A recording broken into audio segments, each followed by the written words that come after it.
Start हो गया क्या? हम्म। पक्का? बहुत बढ़िया। हेलो।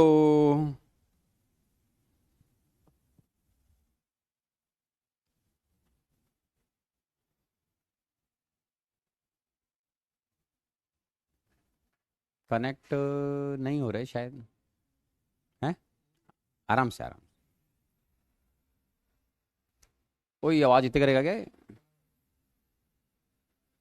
अभी कर लेंगे पहले एक आध मिनट।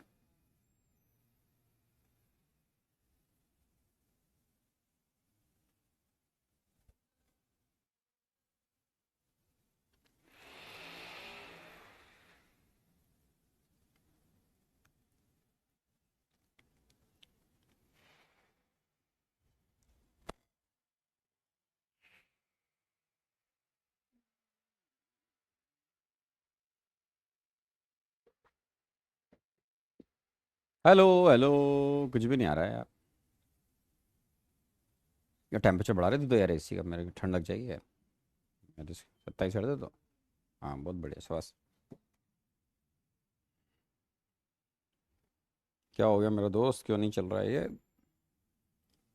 हम्म? कोई टेक्निकल फॉल्ट है क्या? हम्म? आराम से आराम। मैं बैठ जाऊँ तक?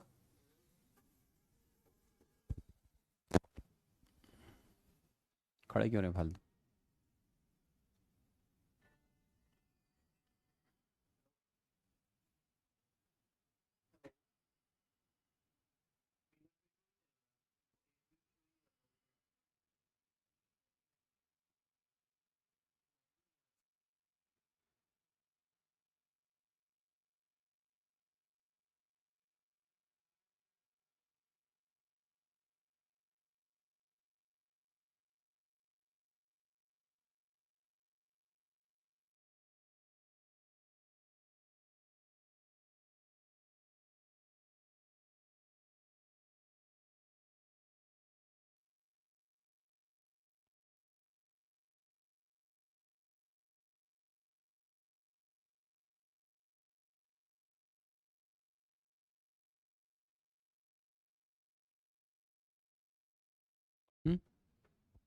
स्टार्ट हो रहा है?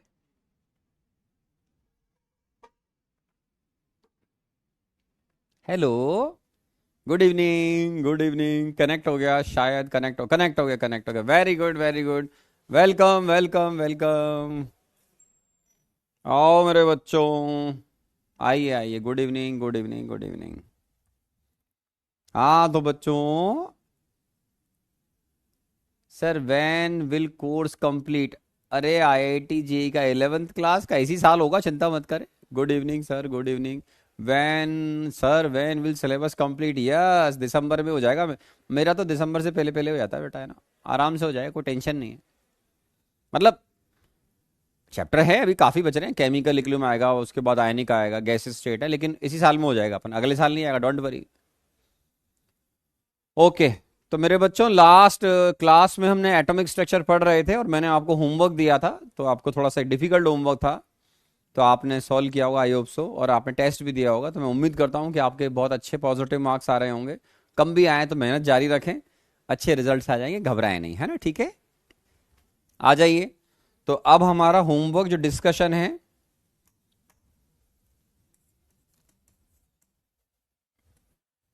Exercise number 2। ठीक है। तो एक्सरसाइज नंबर 2 में किसी बच्चे को अगर कोई दिक्कत हो तो मुझे बताएं आराम आराम से। सर क्लास टाइमिंग में चेंज क्यों हुआ? कहाँ चेंज हुआ भाई? मैं उसी टाइम पर हूँ। कनेक्ट होने में टाइम लग गया, 5-10 मिनट कनेक्ट होने में लग गए। कोई टेक्निकल प्रॉब्लम रहा होगा, वो सॉल्व हो गया। ठीक है। ओके। चलिए बच्चों। ओके। तो हमारा एक्सरसाइज नंबर 2 में अपना एटॉमिक स्ट्रक्चर पे अपन बात कर रहे थे। तो लास्ट क्लास में हम एटॉमिक स्ट्रक्चर के बारे में सुन रहे थे। आप बोलोगे यस सर। तो अब आप आराम से एक्सरसाइज नंबर 2 निकाल लीजिए। और एक्सरसाइज नंबर 2 में बच्चे अपने मार्क्स ना बताएं यहाँ पर, है ना। मार्क्स नहीं पूछ रहा हूँ बेटा, मैं इस समय डिस्कशन की बात कर रहा हूँ कि आप आराम से एटॉमिक स्ट्रक्चर में जय श्री राम। हाँ सब ठीक है मेरे प्यारे बच्चे, बहुत बढ़िया बहुत बढ़िया। तो आपने जो प्रॉब्लम सॉल्व किए होंगे, बहुत बढ़िया। क्वेश्चन बैंक में 60 तक कर लिए, ये भी अच्छी बात है भाई साहब। देखिए इसमें कई क्वेश्चन आसान हैं, कई क्वेश्चन डिफिकल्ट हैं, तो आपसे आराम से हो भी जाएंगे। कॉमन क्वेश्चन में ले लूंगा, आप डोंट वरी, बी हैप्पी। तो देखिए इसमें क्या हो रहा है बेटा, एक बच्चे ने पूछा है 8th, ठीक है भाई साहब 12, मैं लिख रहा हूँ, रुक जाओ रुक जाओ रुक जाओ, शांति रखो शांति रखो।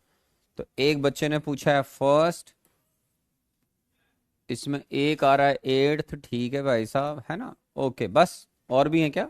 एक ने पूछा है 12, ये भी ठीक है भाई साहब, ओके। एक ने पूछा है ध्रुव गुप्ता ने 7, 7 इधर आएगा भाई साहब, ठीक है, 7 आ गया, 12 आ गया, मैं देख रहा हूँ, ठीक है। चलिए हो गए बाकी सारे डाउट, बहुत बढ़िया। नहीं एक बच्चे ने पूछा, आदित्य ने 3 और 10, ठीक है चलो ओके, सारे ही ले लिए मैंने तो आपके डाउट। अरे बाप रे, 15 तो टोटली प्रॉब्लम है मेरे बच्चों, आराम से देख लो।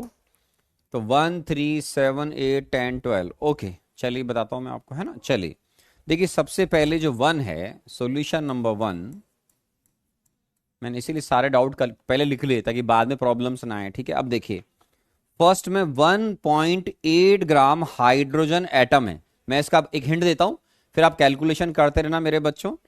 1.8 gram hydrogen atoms are excited to radiation. तो इसका हिंट देता हूं मैं आपको कि सबसे पहले तुम number of moles of hydrogen atom निकाल लो, number of moles of hydrogen atoms, 1.8 divide by 1, तो आपके पास ये 1.8 मोल हो जाएंगे, ठीक है। अब इसमें नंबर ऑफ एटम्स कितने हो गए बेटा, नंबर ऑफ एटम्स या नंबर ऑफ हाइड्रोजन एटम्स, तो नंबर ऑफ हाइड्रोजन एटम्स या total number of hydrogen atom मेरे पास कितने हो गए बेटा, 1.8 मोल। तो 1.8 इंटू 6 पॉइंट दिस 10⁻23, तुम्हारे पास इतने बेटा हाइड्रोजन के एटम्स हो गए, ठीक है। अब जिसे इसमें इसने ऐसा लिखा हुआ है, the study are excited to radiation, ठीक है। The study of spectra indicate that 27% of the atom are in third energy level, वो आप निकाल ही लोगे। इन एटम्स का परसेंटेज करते रह जाना, कर लेना, आराम से हो जाएगा। अब आगे क्या है बेटा, 15% atom in second energy state, वो भी निकाल लोगे आप, and rest in ground state, ये भी निकल जाएगा। If ionization potential of hydrogen atom is something अर्ग, अर्ग को जूल में कन्वर्ट कर सकते हैं बेटा, तो 1 जूल जो होता है वो 10⁻7 अर्ग होता है, ठीक है। तो आपको इन्होंने जो दे रखा ionization potential of hydrogen atom, तो ये आपको अर्ग दिया है, तो उसको आप जूल में कन्वर्ट कर लो, ठीक है। आयोनाइजेशन पोटेंशियल दे रखा था आप, कितना है बेटा, 21.7 इंटू 10⁻⁻12 अर्ग, इसको जूल में कन्वर्ट कर लो बेटा, 10⁻⁻7 जूल में आ जाएगा, ठीक है, ऑफ हाइड्रोजन एटम। ये लीजिए, ठीक है। अब क्या करेंगे बेटा, एक हिंट देता हूं, जैसे किसी पार्ट का number of atoms present in second third energy shell, वो निकल ही जाएंगे आराम से, परसेंटेज निकालो इन एटम्स का, ये लो मेरे बच्चे। अब ये बोलते हैं total energy evolve when all the atoms return to ground state. तो आपको 1 बाय 1 सारे स्टेज के सॉल्व करने पड़ेंगे, क्योंकि कुछ एटम आपके देखो इसमें सेकंड एनर्जी लेवल में भी हैं, थर्ड में भी हैं, तो कोई सा भी एक पकड़ लो, मैं एक पकड़ लेता हूं आपका। तो मान लीजिए जैसे एटम्स, ठीक है ना, रिटर्न एटम्स की बात कर रहे हैं जिनके लिए हमारे जो इलेक्ट्रॉन्स हैं, all the atoms return to ground, मतलब ऑल द इलेक्ट्रॉन लिखना चाहिए था। तो यहां पर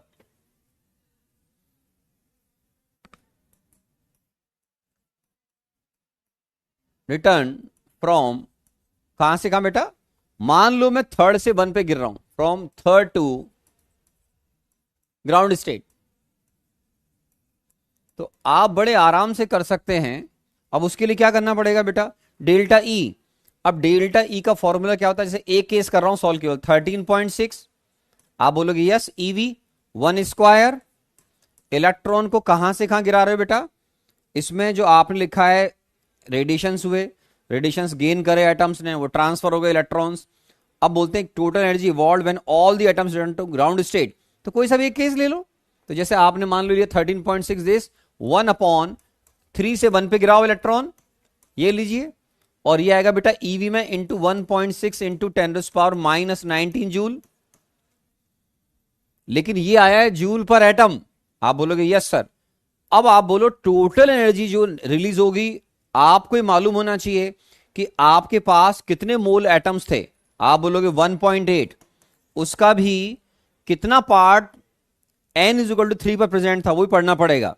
तो थर्ड एनर्जी लेवल में 27% थे बेटे, कितना का इनका 6.022 10⁻23, ठीक है, इंटू 27/100। आराम से देखो बेटा, एक इलेक्ट्रॉन के लिए आप इतनी एनर्जी रिलीज होगी जब इलेक्ट्रॉन थर्ड से 1 में गिरेगा, ये एनर्जी रिलीज होगी। अब आपके पास टोटल एटम्स जो एक्साइट हुए थे या उनके इलेक्ट्रॉन, एटम के एक्साइट का मतलब है प्रेजेंट इलेक्ट्रॉन विल एक्साइट, वो 27% है इतने सारे एटम्स का। तो यहां से आप एक सॉल्व कर लो। ऐसे ही अब 1 से 2 से 1 में गिरने वाले भी निकाल लेना, सबके आप अलग अलग सॉल्व कर सकते हैं, ठीक है ना। ठीक है, ठीक है, चलिए अब आगे क्या करें साहब। फर्स्ट के बाद थर्ड आया, किसी बच्चे ने थर्ड पूछा है। थर्ड क्वेश्चन में क्या हो रहा है बेटा, single electron orbit around a stationary nucleus of charge Ze, where Z is the atomic number and E is the magnitude of electric charge. The hydrogen-like species required 47.25 eV to excite the electron from the second Bohr orbit to third Bohr orbit. ठीक है, find the value of Z and give the hydrogen-like species formed. फिर है second, the kinetic energy and potential energy electron in the first Bohr orbit. कितना simple question है यार, किसने पूछा है पता नहीं, कोई बच्चा मेहनत ही नहीं कर रहा है। देखो क्या हो रहा है, 47.25 आपने एनर्जी दी, आपको फॉर्मूला याद ही सब बच्चों को, 13.6 Z square 1/n1 square minus 1/n2 square, पढ़ा हुआ है बेटा अपना, 1/n1 square minus 1/n2 square, ये पढ़ा हुआ है अपन ने। तो यहां लगा दो 13.6 इंटू Z स्क्वायर। अब कहां से कहां ट्रांसफर की बात कर रहा है बेटा, from the second Bohr orbit to third Bohr orbit, 1/2 square minus 1/3 square, ये लो। यहां से मेरे बच्चे जिसने पूछा इजी प्रॉब्लम, Z निकल जाएगा, ये लो Z आ गया बेटा, ये आ जाएगा। उसके बाद फिर तुमको काइनेटिक एनर्जी निकालनी है। काइनेटिक एनर्जी और टोटल एनर्जी बराबर होती है बेटा, तुमने पढ़ा होगा। और total energy just total energy या पोटेंशियल एनर्जी, टोटल एनर्जी का क्या होता है बेटा, डबल होता है, सब पढ़ा हुआ है रे मेरे लाल। अब काइनेटिक एनर्जी भी अगर निकालना है तो कहां पूछा है बेटा इसने, काइनेटिक एनर्जी निकालना है फर्स्ट बोर ऑर्बिट। हा, तो kinetic energy of electron in first Bohr orbit,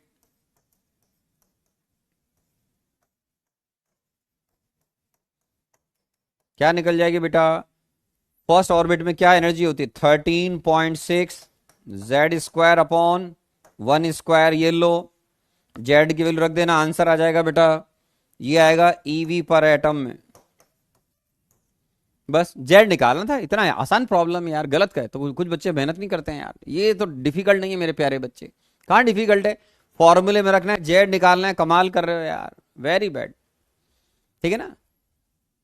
चलिए, तो किसी ने जो पूछा था फोर्थ क्वेश्चन ये भी हो गया, हाँ थर्ड भी है, हाँ थर्ड भी बता रहे हैं, हाँ थर्ड भी बता रहे हैं। थर्ड में क्या रहा है, थर्ड जो क्वेश्चन है मेरे बच्चे, हाँ ये फोर्थ था, ये सही कह रहे हो, मैंने फोर्थ भी पूछा किसी ने, थर्ड भी बताता हूं। थर्ड देखो मेरे बच्चे, थर्ड में find the wavelength of the first line of He plus ion whose interval between extreme line is, extreme line, ये भी और आसान हो गया, क्यों, हीलियम आयन के लिए बेटा, और whose interval between extreme line is something something, find the wavelength of first line of He plus ion. अब देखो 1/λ 1 है मेरे बच्चे, फॉर्मूला पढ़ा होगा, 1/λ R Z square 1/n1 square minus 1/n2 square. ठीक है, तो 1/λ1 कैसे लिखोगे बेटा, आर जेड स्क्वायर। अब हमको इसमें जो दे रखा है एग्जामिनर ने वो एक्सट्रीम लाइन बोला हुआ है, लेकिन इसमें n नहीं मालूम है। तो मान लीजिए अगर मैं इसको n1 स्क्वायर मान रहा हूं, तो एक्सट्रीम लाइन में पहले एक अल्फा स्क्वायर इनफाइनाइट स्क्वायर कर दो, और दूसरा क्या होता है, मैंने क्लास में सिखा रखा लैम्डा मैक्स और लैम्डा मिनिमम। ठीक है, आपने पढ़ा होगा, आप बोलोगे यस सर। दूसरा वेवलेंथ ऐसे निकालो 1/λ2, क्या लिखोगे बेटा, R Z square 1/n2 square minus n1 square. अपन n1 मान रहे हैं इसको, तो एक मिनट बेटा, है ना, ये n1 स्क्वायर वही, और ये n1 स्क्वायर, और ये n1 प्लस 1 स्क्वायर, ये लीजिए। ठीक है, तो आप दो वेवलेंथ लो मेरे बच्चे। हीलियम आयन के लिए जेड का वैल्यू मेरे बच्चों को मालूम है, He प्लस के लिए जेड का वैल्यू 2 होता है, वो बोलेगा यस सर।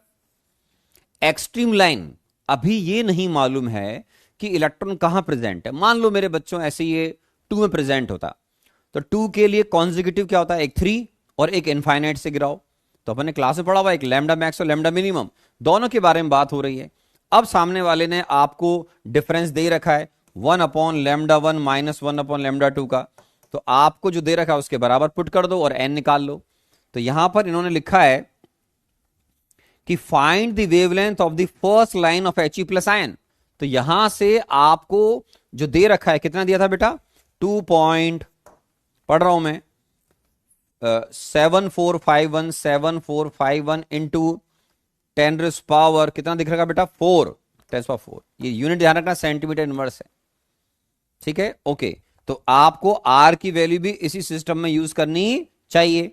तो आर सेंटीमीटर सिस्टम में आप लगभग 109700 सेंटीमीटर इनवर्स यूज कर लोगे।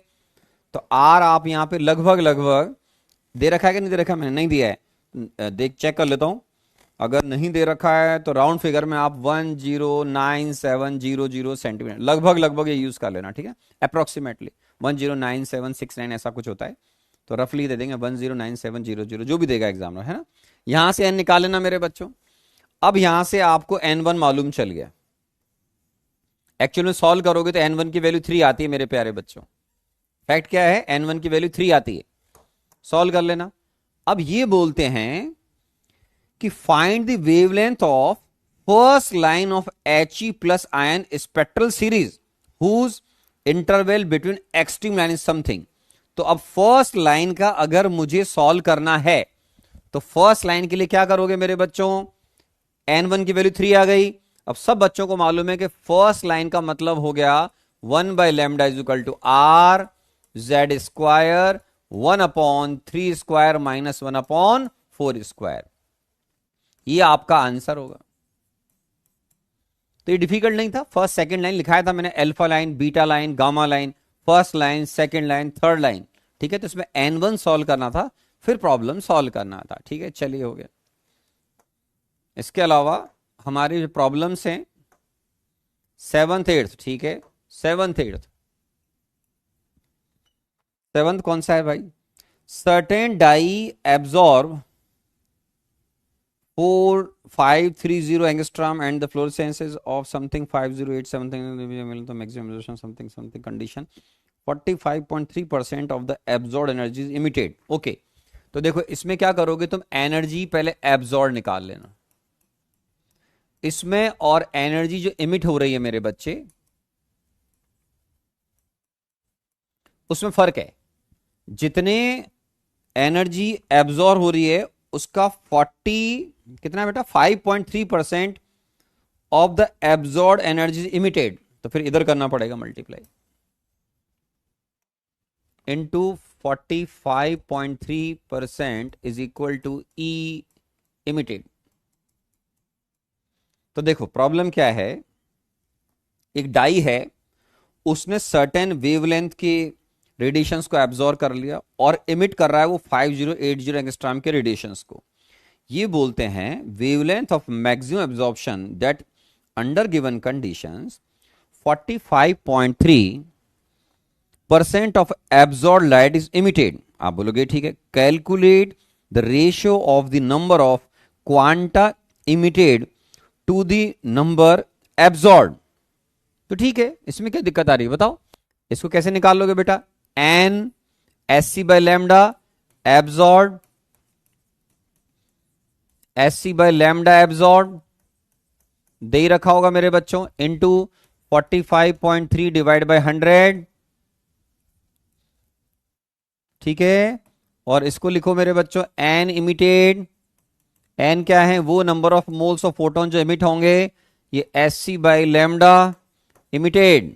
ये लो मेरे बच्चे, ये तो एक लाइन में सॉल्व हो जाएगा रे बाबा, डेटा पुट कर देना, ये एस सी कैंसिल हो जाएगा, दोनों यूनिट सेम रखना बेटा, दोनों यूनिट सेम, एक की है 4530 एंगस्ट्रॉम, वेरी गुड, दूसरे की है मेरे बच्चे 5080 एंगस्ट्रॉम। चलिए, तो यहां से आपका क्वेश्चन नंबर 7 सॉल्व हो जाएगा।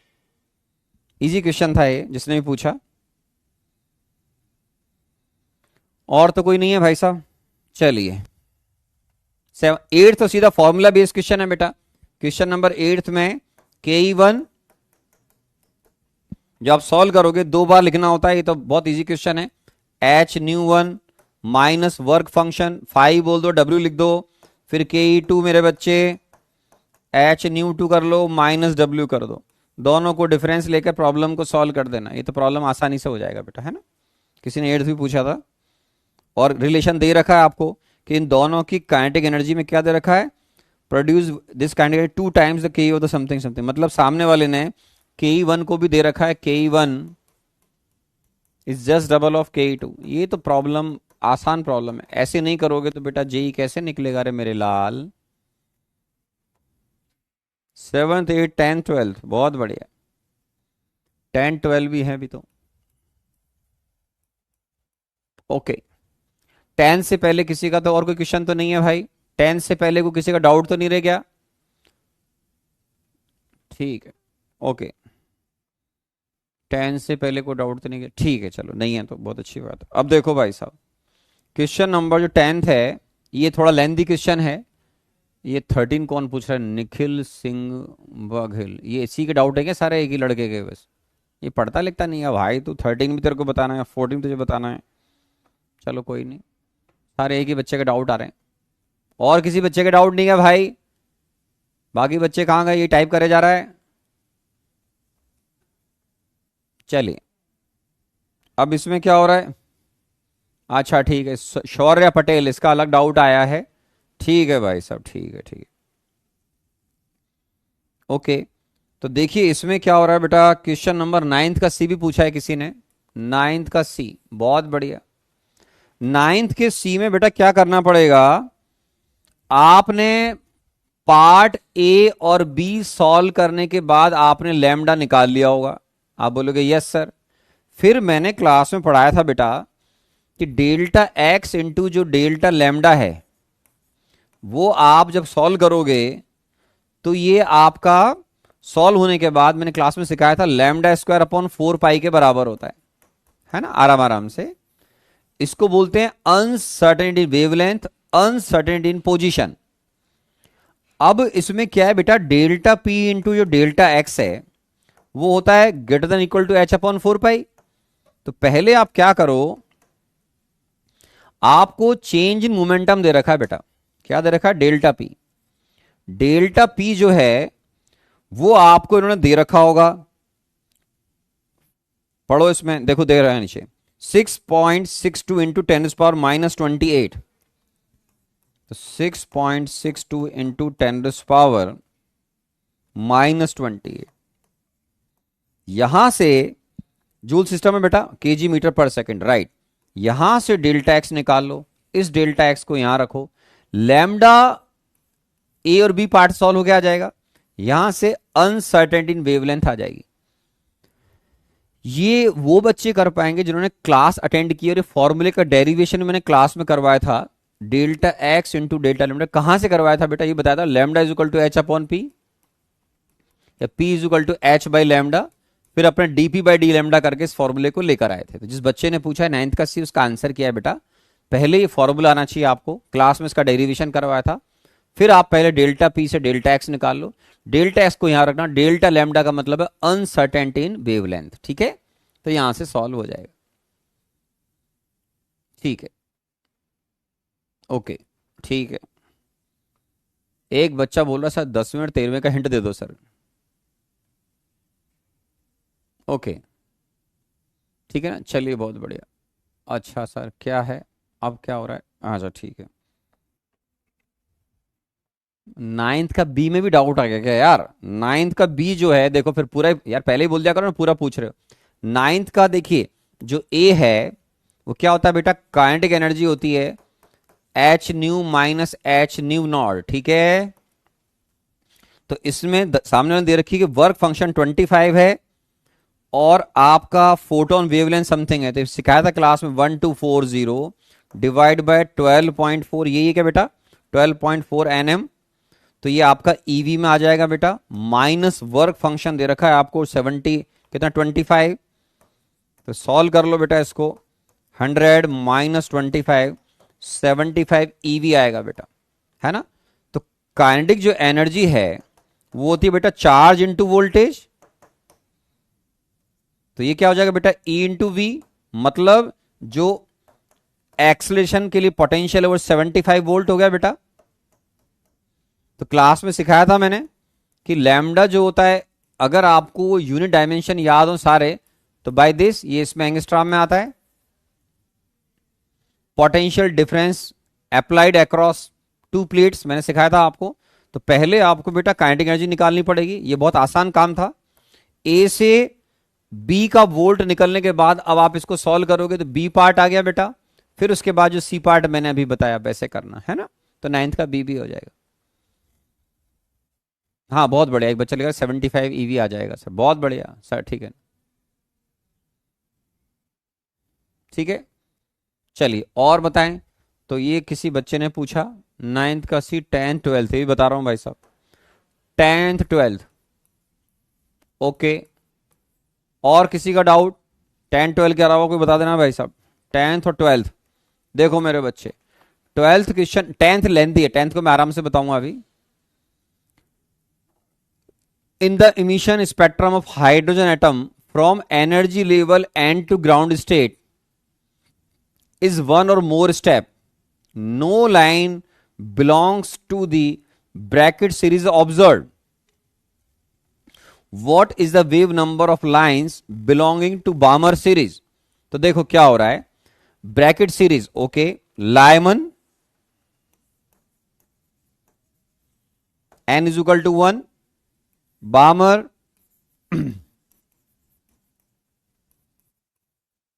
10th बता रहे हैं बेटा, है ना, लेंथी क्वेश्चन है, आराम से बताएंगे। बामर सीरीज, लाइमन, बामर, पास्चन और ब्रैकेट,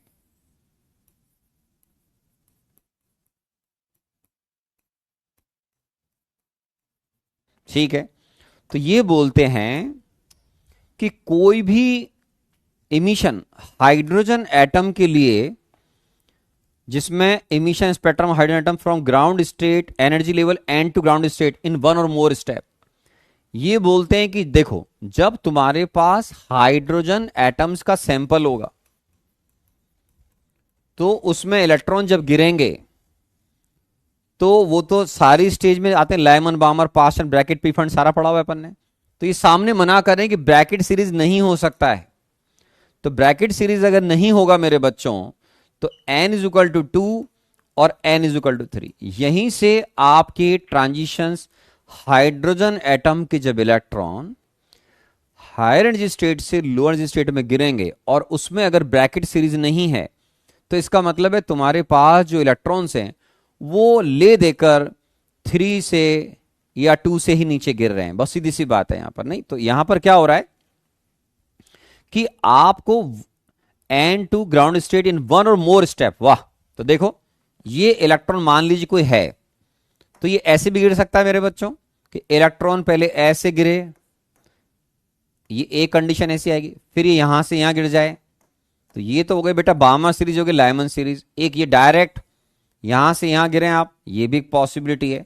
तो बस जो सिखा रखा है उसके हिसाब से करते जाओ अब इनको, 3 ही कंडीशन आएंगी। क्यों मना कर रहा है, ये ब्रैकेट सीरीज नहीं हो सकता है। तो इलेक्ट्रॉन n की वैल्यू 4 पर तो होना ही नहीं चाहिए, क्योंकि और इसके ऊपर तो नहीं बिल्कुल, कि 5 होगा तो 5 से 4 पे भी गिर सकता है, वो पॉसिबिलिटी आ जाएगी। तो ब्रैकेट सीरीज गायब कर दी सामने वाले ने। तो इसका मतलब सामने वाला मानकर चल रहा है कि हाइड्रोजन एटम्स के जो इलेक्ट्रॉन है जो एक्साइटेड कंडीशन में है वो 3 में होंगे। तो आपको बामर सीरीज भी देखने को मिल जाएगा और लाइमन सीरीज भी देखने को मिल जाएगा। अब ये ट्रांजिशंस निकालने के सारे फॉर्मूले आपको आते हैं कि सर 1/λ, किसी का भी निकाल लो, RZ² 1/N1² - 1/N2²। यहां पर आपके पास ये 3 कंडीशंस हैं, n की वैल्यू 1 हो, 2 हो, 3 हो। इनको रखते जाइए, 3 अलग अलग वेवलेंथ निकलेंगे, λ1, λ2 एंड λ3। ये लीजिए मेरे बच्चों, तो खत्म हो जाएगा, खत्म।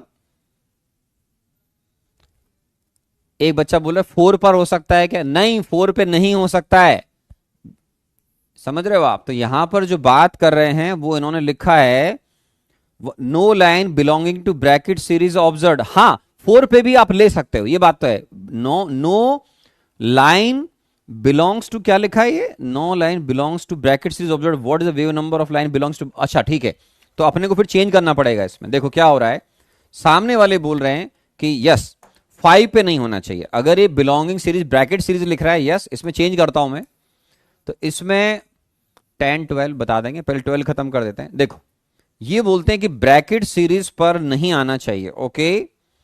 ब्रैकेट सीरीज पर ऑब्जर्वेशंस में इलेक्ट्रॉन नहीं गिर सकते हैं, नहीं गिर सकते हैं, ठीक है।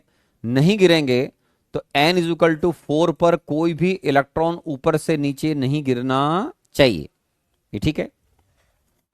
अब ये मान लो अगर हम n = 5 की बात करें तो 5 से 4 का ट्रांजिशंस पॉसिबल ही नहीं है, पॉसिबल ही नहीं है। तो n की वैल्यू अगर आपने 5 ले ली तो 5 से इलेक्ट्रॉन 4 पर भी गिर सकते हैं, 5 से वो 4, 4 से 3, 5 से 3, सारी पॉसिबिलिटीज आएंगी। तो इस पॉसिबिलिटी को हम काट रहे हैं। तो इसका मतलब ये हुआ सर कि n = 5 तो आपका जो है वो पॉसिबल ही नहीं है, क्रॉस कर दिया। अब इनमें जो पॉसिबिलिटीज हैं उनमें भी शायद सामने वाला जो बोल रहा है मेरे बच्चों वो केवल what is the wave number of lines belonging to Balmer series. अब देखो ये भी आपका कैंसिल हो गया। आप बोलो क्यों कैंसिल हो गया? क्योंकि ये लाइमन सीरीज है, आराम से देख लीजिए। ये भी कैंसिल हो गया क्योंकि ये भी लाइमन सीरीज है मेरे बच्चों, ये भी कैंसिल कर दो तो ये भी कैंसिल हो गया। अब एक ट्रांजिशन, ये तो बढ़िया दिख रहा है मेरे को, और एक ट्रांजिशन मेरे बच्चों ये भी हो सकता है कि इलेक्ट्रॉन यहां पे हो और वो यहां से यहां गिर जाए। तो ये तो आपका बामर सीरीज हुआ नहीं, कोई बात नहीं। अब जो इलेक्ट्रॉन है वो 4 से 2 पे गिर सकता है। आप बोलोगे हाँ सर गिर सकता है, तो ये तो देखो बामर सीरीज है नहीं, तो अपने को इसमें भी इंटरेस्ट नहीं है। लेकिन ये एक पॉसिबिलिटी आ रही है मेरे बच्चों, आराम से चेक करो, यहां से इलेक्ट्रॉन गिरना, ये बिल्कुल एक पॉसिबिलिटी आ रही है, मेरे को दिख रही है। तो आप इस पे टिक मारो कि सर बिल्कुल सर 4 से इलेक्ट्रॉन अगर 2 पे गिर गया, 4 से इलेक्ट्रॉन अगर 2 पे गिर गया तो ये भी अपने आप में मेरे को बामर सीरीज आ। तो 4 से 2 एक ट्रांजिशन बिल्कुल बामर सीरीज है मेरे बच्चों। 3 से 2 ये भी एक बामर सीरीज है, बिल्कुल सर। n1 n2 के वैल्यू से कॉरस्पॉन्डिंग ले लेंगे और 2 से 1 वाले छोड़ देना। या इलेक्ट्रॉन 3 से 1 में गिर रहा हो तो लाइमन सीरीज हो गई। मेरा इंटरेस्ट केवल बामर सीरीज में और ब्रैकेट सीरीज छोड़ना है और बामर सीरीज लेना है। तो मेरे ख्याल से अब ये मामला बैठ जाएगा, ठीक है। चलिए हो जाएगा ये, बहुत बढ़िया। अरे क्वेश्चन नंबर 3 बता दिया, कौन बच्चा पूछ रहा है? 3 बता तो दिया, सॉल्व कर दिया।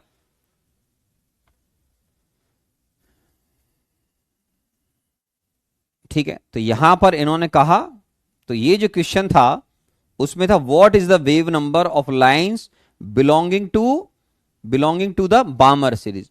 4th पे एक बच्चा बोल रहा है, क्लियर नहीं हुआ बेटे। ब्रैकेट सीरीज इलेक्ट्रॉन नहीं गिरना चाहिए, मना कर रखा है। ब्रैकेट सीरीज पर पढ़ो इसको दोबारा से बेटा। No line belonging to bracket series observe, ये ट्रांजिशंस अलाउ नहीं है। तो 5 या 6 से ऊपर लोगे तो 4 पे गिर सकता है। तो इसलिए ये क्रॉस लगा दिया रेड। फिर मैंने ये कहा, इसको काट दिया क्योंकि पास्टन सीरीज है, इन दोनों काट दिया लाइमन सीरीज है। तो दो पॉसिबिलिटी मुझे नजर आ रही है कि इलेक्ट्रॉन 4 से 2 पर गिर जाए या इलेक्ट्रॉन 3 से 2 पर गिर जाए। बाकी 2 पर गिराना कंपलसरी है बिकॉज बामर सीरीज। कौन सीरीज है? बामर सीरीज है। यहां से क्लियर हो जाता। ठीक है, चलिए तो 12 भी हो गया भाई साहब। 12 के बाद 10th बताना है। यस 10 बता देंगे बेटा। ओके ठीक है ना। ये फालतू क्वेश्चन मेरे से मत करा करो भाई। एक बच्चा बोला sir when will get our test marks, ये काम मेरा नहीं है बेटा, है ना। ये मेरे को मत पूछा करो इन चीजों के। ठीक है चलो, अब क्या है? थर्ड बता दिया क्वेश्चन क्लास में। ये कोई बच्चा सो रहा है मेरे ख्याल से, थर्ड हो चुका है। 13 14 पूछ रहा है निखिल सिंह कोई है। पार्थ को भी 13 में दिक्कत आ रही है, जील को भी 13 में दिक्कत आ रही है। ठीक है 13 बताया था बेटा। 13 क्वेश्चन में क्या हो रहा है बेटा? आराम आराम सुनो। 10th भी बाकी है बताना, और एक और है शायद कोई सा। 14 भी है निखिल का। ठीक है चलो 14 बता देते हैं। 14 चलिए अब सुने साहब। 13 क्वेश्चन के अंदर आराम से को बेटा, सिलेंड्रिकल सरफेस है। आप बोलोगे यस सर। तो देखो इस पेन को देखो, इस पेन से रेडिएशंस 360 डिग्री पर किधर भी फैल सकते हैं। अब तुमको समझना यह है कि इस लाइट सोर्स से जो रेडिएशंस निकल रहे हैं वो 120 डिग्री, ये देखो आप, ये एंगल है आपका 360। ये बोलते हैं कि सर रेडिएशंस जो इस लाइट से निकल रहे हैं केवल वो ही काम के हैं। कौन से वाले? 120 डिग्री। यहां कौन है? यहां आपकी मेटल प्लेट है, जो भी है वॉटेवर। इस लाइट सोर्स से जो रेडिएशंस निकलेंगे मेरे बच्चों,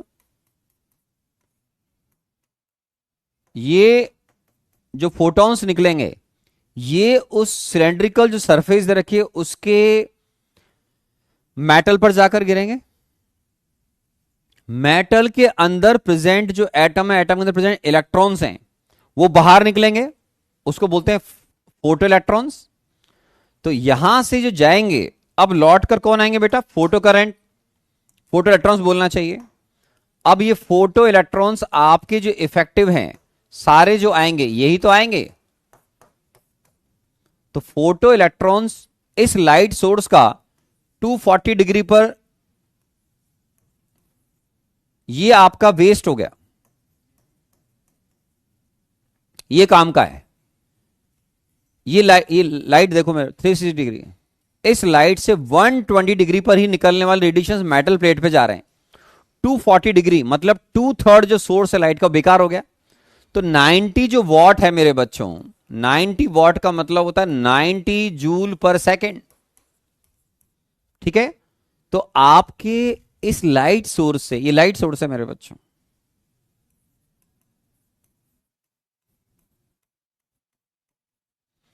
इस लाइट सोर्स से निकलने वाले 90 डिग्री का 1/3 करो 30 डिग्री, सॉरी 90 जूल का, 90 जूल पर सेकेंड का 1/3 करो 30 जूल पर सेकेंड। इफेक्टिव जो पावर यूटिलाइज होगी,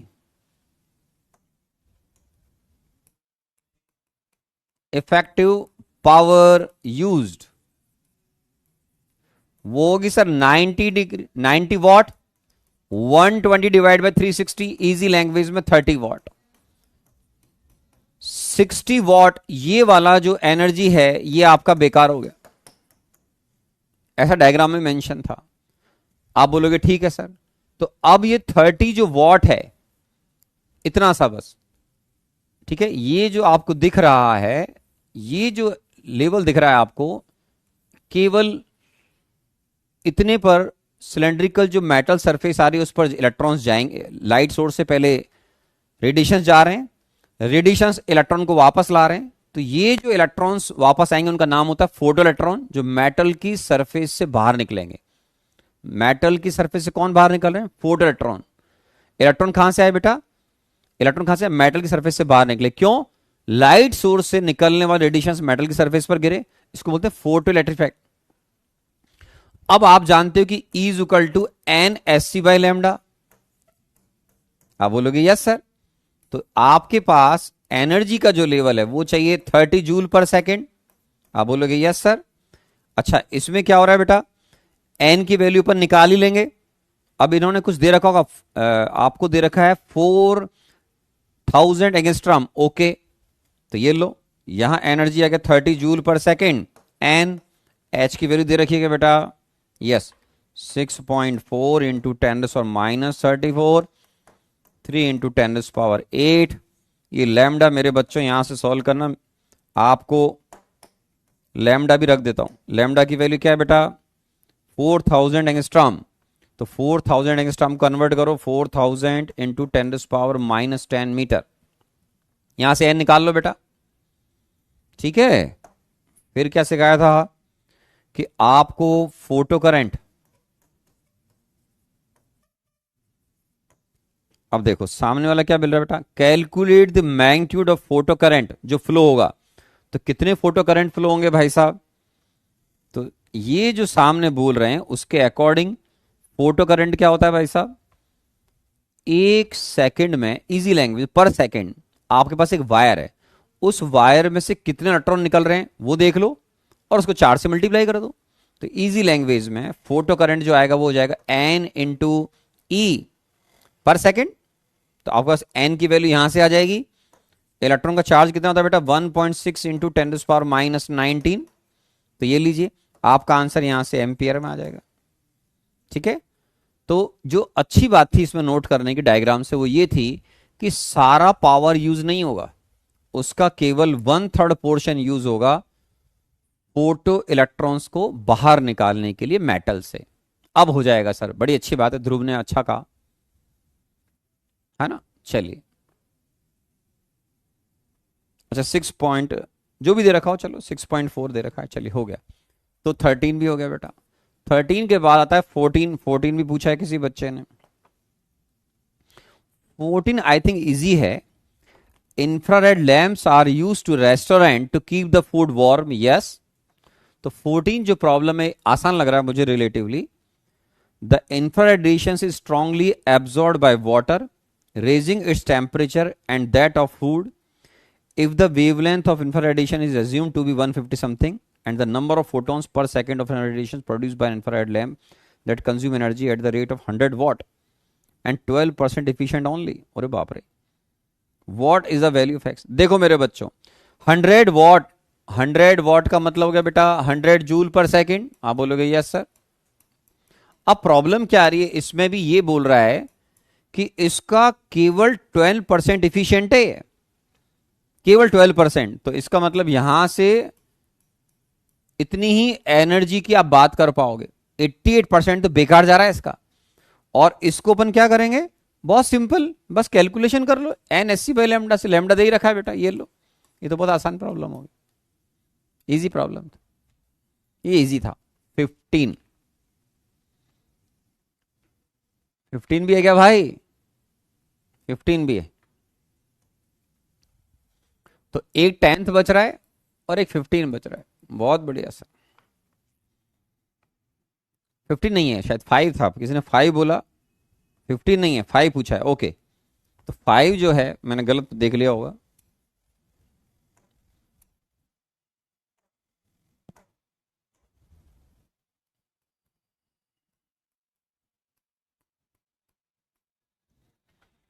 फाइव आसान था। Proton capture a free electron from whose kinetic energy 0 and form a hydrogen atom, ठीक है। ये क्या हो रहा है बेटा 5 में, H प्लस प्रोटॉन जो है वो इलेक्ट्रॉन गेन कर रहा है और H में कन्वर्ट हो रहा है, ये ठीक है, ये प्रोटॉन है आपका। देखो, अगर किसी हाइड्रोजन एटम में से आप इलेक्ट्रॉन निकालोगे तो बेटे अगर ग्राउंड स्टेट में है तो इसको बोलते हैं हम आयोनाइजेशन एनर्जी। तो इजी लैंग्वेज में इस प्रोसेस को एनर्जी चाहिए, ठीक है। इसका उल्टा प्रोसेस है बेटा, इसमें एनर्जी रिलीज होगी। एनर्जी रिलीज होने का मतलब है रेडिएशंस रिलीज होंगे, रेडिएशंस रिलीज होंगे, ठीक है। ये लीजिए, तो अब ये बोलते हैं मेरे बच्चे, जिसने 5th पूछा कि sir if a photon is emitted in this process, what will be the wavelength of radiation? In which region of electromagnetic radiations will this radiations fall? तो देखो, ये जो एनर्जी रिलीज हो रही है मेरे बच्चों, एनर्जी रिलीज होगी वो माइनस ऑफ आयनेशन एनर्जी के बराबर होगी। तो आप इसको सॉल्व कर लो, ये 13.6 Z square 1 upon 1 square minus 1 upon infinity square, ये लो बेटा, तो 13.6 ही आएगी। इतनी एनर्जी रिलीज होनी चाहिए, ठीक है। तो ये आप चाहो तो माइनस लगा दो, माइनस का मतलब घबराना नहीं होता है, सिखा रखा है, माइनस का मतलब एनर्जी रिलीज हो रही है, डोंट वरी।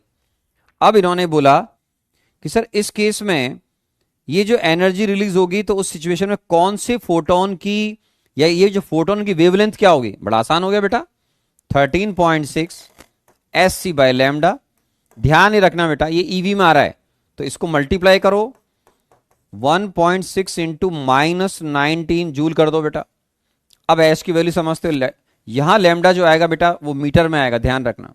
किस में आएगा? मीटर में, क्योंकि अपन ऐसे सिस्टम यूज करेंगे। एच और सी की वैल्यू याद होगी, तो यहां से जब सॉल्व करोगे तो लैम्डा मीटर में आएगा, जिस भी बच्चे ने पूछा हुआ है, ठीक है। ठीक है, हो गया भाई साहब। 15 बताना है, ये क्या 5 इजी है? ओके ठीक है।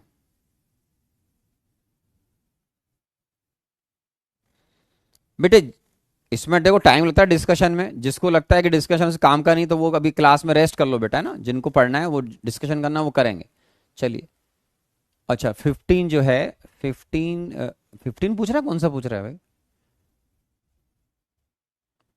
अच्छा 15 बता दो, 15 ठीक है। 10 और 15 ठीक है सर, दो ही क्वेश्चन बचे। अब देखिए 15 जो क्वेश्चन है इसमें क्या हो रहा है बेटा, हाइड्रोजन जो गैस है वो एटम में ब्रेक हो रहा है। बहुत बढ़िया। कितने मोल से हाइड्रोजन के पहले वो निकाल लो, पीवी अपॉन आरटी से, ठीक है। आपको जो इन्होंने प्रेशर दे रखा है, कौन सा क्वेश्चन रे, 15,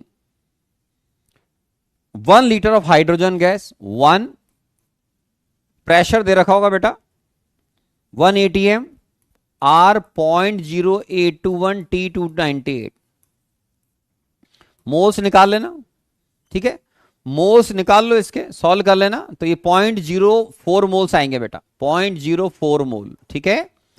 अब ये सुनो आराम से, 0.04 मोल से बॉन्ड टूटेंगे और आपको 0.08 मोल एच मिल जाएगा। तो सबसे पहले एनर्जी E1 किसके लिए? बॉन्ड टूटने के लिए बेटा। एच एच का बॉन्ड होता है, इसको तोड़ोगे एनर्जी लगेगी। तो सबसे पहले energy required to break molecule into its atoms कितनी लगेगी बेटा? 436 इंटू 0.04 मोल। ये किलोजूल पर मोल और ये मोल से मोल कट गया, तो ये आपका किलोजूल में एक पार्ट आ गया, E1 आ गया। आराम सुने, तो यहां पर हमारी जो E1 है 436 इंटू 0.04 किलोजूल, ये तो एनर्जी लग गई इस मॉलिक्यूल को इसके एटम्स में ब्रेक करने के लिए, ठीक है। अब दूसरा क्या हो रहा है मेरे बच्चे, 15 में to the first excited state. अब तुम क्या कर रहे हो, दूसरे में क्या हो रहा है, ये एनर्जी दे दी। अब ये जो Hg के एटम हैं, ये जो एटम्स हैं ये ट्रांसफर हो रहे हैं मेरे बच्चे, कहां से? Required to excite 1 litre this to the first excited state. वाह, तो इसमें आपके इलेक्ट्रॉन्स जो हैं हाइड्रोजन के अंदर वो N1 इजिकल टू 1 से ट्रांसफर होकर N2 इजिकल टू 2 पे जा रहे हैं, एक्साइट कर रहे हैं। साफ साफ लिखा हुआ है देखो, energy required to first excited state. तो E2 निकाल लो, जिसमें इलेक्ट्रॉन आपके 1 से 2 में प्रमोट हो जाएंगे। क्या निकालोगे बेटा? 13.6, ये जो एनर्जी रिक्वायर्ड है, into Z square 1/1 square minus 1/2 square. तो ये भी ठीक है। अभी मैं चेक कर लेता हूं इसमें भाई साहब। ओके तो ये है sir first ex to the first excited state, ठीक है। और इसके बाद क्या करेंगे अपन, ये बोलते हैं कि sir ground 1 litre excite calculate energy required to excite 1 litre of hydrogen gas to the first excite state of atomic something something, ठीक है। तो अपन यहां पर क्या कर सकते हैं, ये जो एनर्जी है एक्चुअल मेरे बच्चे वो ईवी पर एटम में, आप बोलोगे ये भी ठीक है सर, है ना। अब इसमें दिक्कत क्या आ रही है, मेरे पास है बेटा 0.08 मोल, 0.08 मोल है, तो इसको ऐसे निकाल लो, E2 13.6, ये कितना हो गया बेटा 3/4 हो जाएगा, सॉल्व कर लो आराम से, एलसीएम ले लो 4 4 - 1 3/4, ओके। ये ईवी पर एटम है, ईवी को 1.6 इंटू 10⁻⁻19 जूल पर एटम हो गया, आराम से देख लो जिस बच्चे ने पूछा है। इसके बाद E2 हो जाएगा मेरे बच्चे 13.6 इंटू 3/4 इंटू 1.6 इंटू 10⁻⁻19 जूल है बेटा। अब देखो 0.08 मोल हैं, तो इंटू 0.08 इंटू 6.022 10⁻23, इतने एटम्स को आपने एक्साइट किया है। 0.08 मोल का मतलब है 0.08 इंटू Na। ये आपने पहले एनर्जी निकाली मेरे बच्चे एक एटम को ग्राउंड स्टेट से 1 में एक्साइट करने के लिए, उसको मैंने कन्वर्ट करा, अब ये आएगा जूल पर मोल में। जूल पर मोल को भी आप क्या करो 1000 से डिवाइड कर दो, 1000 से डिवाइड कर दोगे मेरे बच्चे तो आ जाएगी किलो जूल में। अब आप इन दोनों एनर्जी को जोड़ दो, आपका आंसर आ जाएगा ई टोटल, क्या क्या बेटा E1 प्लस E2, ये लीजिए। तो क्वेश्चन बहुत अच्छा था, ऑर्डिनरी बच्चों के बस की बात नहीं इस प्रॉब्लम को सॉल्व करना। तो इसमें क्या है आपको ध्यान रखना पड़ेगा, पहले एनर्जी जा रही है बॉन्ड के ब्रेक होने में, उसके बाद इसके इलेक्ट्रॉन 0.08 मोल हाइड्रोजन एटम के जो इलेक्ट्रॉन से 1 से 2 में जाएंगे, पहले आपने ईवी पर एटम निकाला, उसको जूल में कन्वर्ट किया बेटा, फिर 1000 से डिवाइड कर किलो जूल में कन्वर्ट किया, फिर आपके पास एटम एक नहीं है 0.08 मोल है, तो 0.08 इंटू दिस मल्टीप्लाई करो, तब जाके आपका आंसर आएगा। तो ये final answer is E1 plus E2। बड़ा अच्छा क्वेश्चन है, डिफिकल्ट जरूर है, जेई एडवांस में आने के लायक है ना। क्वेश्चन बैंक में सारे बन गए, बहुत ही अच्छी बात है, चलिए बहुत बड़े। ये कौन बच्चा है 18 क्वेश्चन कहां एक्सरसाइज में 18 क्वेश्चन ही नहीं पता नहीं कहां से पढ़ के आ रहा है। चलिए हो गया भाई साहब, तो 15 हो गया। अब लास्ट क्वेश्चन बचा 10th जो क्वेश्चन है, electron present in single atomic species jump from 3 to 1, ठीक है सर। डेल्टा E 13.6 Z² 1/3 से 1 में जंप कर रहा है बेटा, ये लो भाई साहब। तो डेल्टा E आ गया 13.6 इंटू Z², और ये हो गया 9 - 9 8/9, ठीक है। ये लीजिए आराम से, ठीक है। तो ऑलमोस्ट ये 8/9 लगभग 12.08 Z² EV पर एटम के आसपास आएगा। अब देखो ये जो इलेक्ट्रॉन 3 से 1 में गिरे,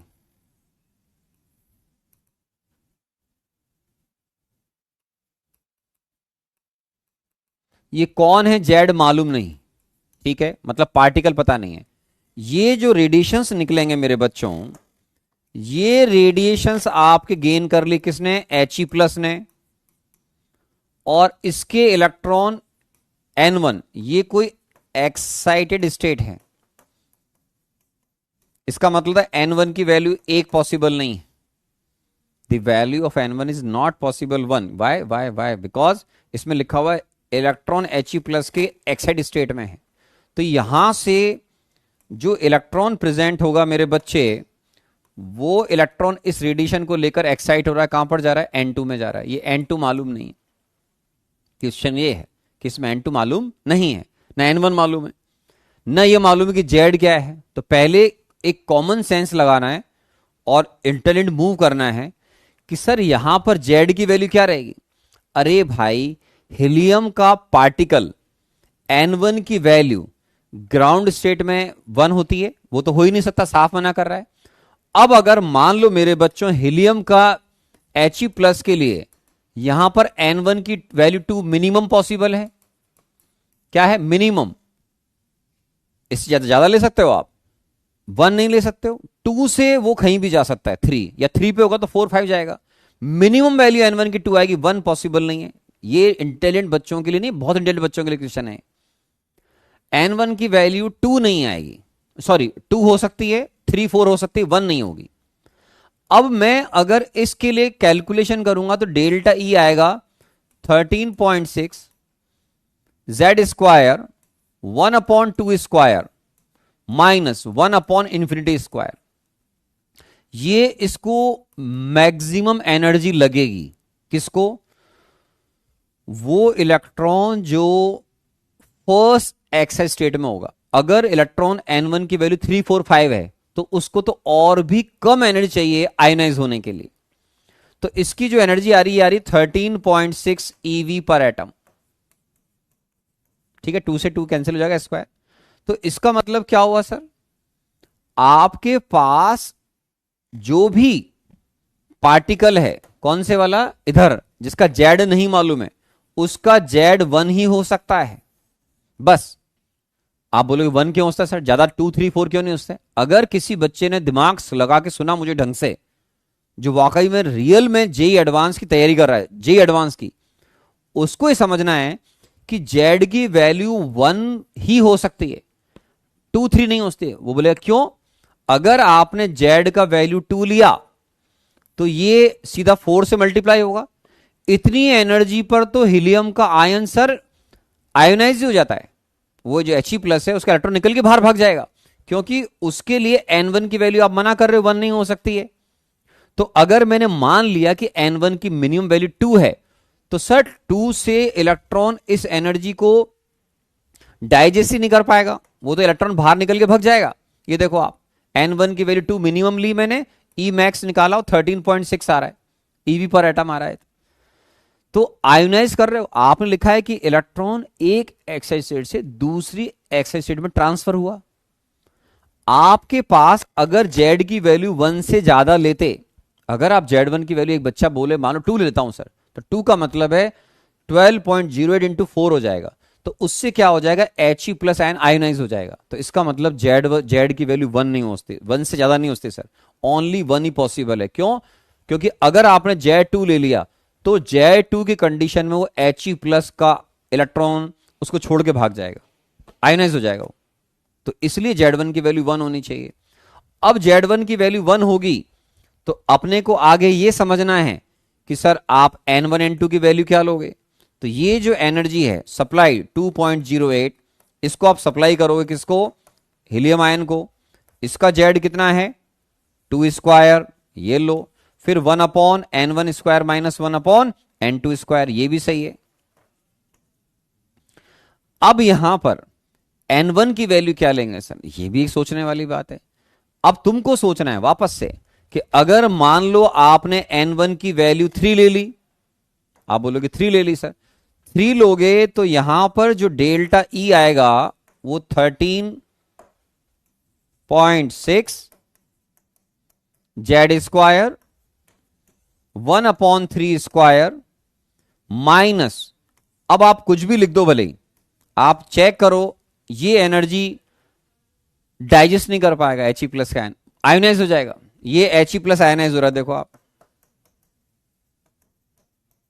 क्यों, 3 से इनफाइनाइट पे जाने की एनर्जी की रिक्वायरमेंट देखो कितनी कम है, 13.6 इंटू 4/9, आप एनर्जी दे रहे हो 12.08, 12.08 का मतलब है इतनी एनर्जी के बाद तो He प्लस का इलेक्ट्रॉन निकल के भाग जाएगा। अगर वो N1 की value if N1 is equal to 3, तो N1 की वैल्यू 3 को डाइजेस्ट नहीं कर पाएगा, He प्लस आयन का जो इलेक्ट्रॉन है वो छोड़ के भाग जाएगा, आयनाइज हो जाएगा। तो इसका मतलब N1 की वैल्यू 3 भी नहीं हो सकती सर, N1 की वैल्यू बस एक है, वो पॉसिबल है 2, क्योंकि 2 के बाद ये कहां जा रहा है मालूम नहीं है।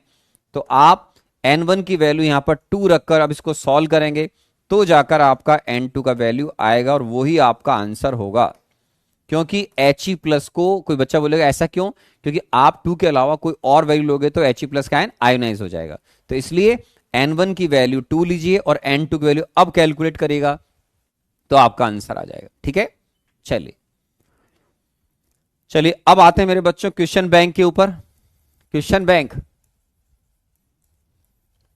क्वेश्चन बैंक में हमारे पहले कुछ प्रॉब्लम्स पहले ही ऑलरेडी डिस्कस हो गए थे मेरे बच्चों। आप बोलोगे हाँ सर हो गए थे, ठीक है।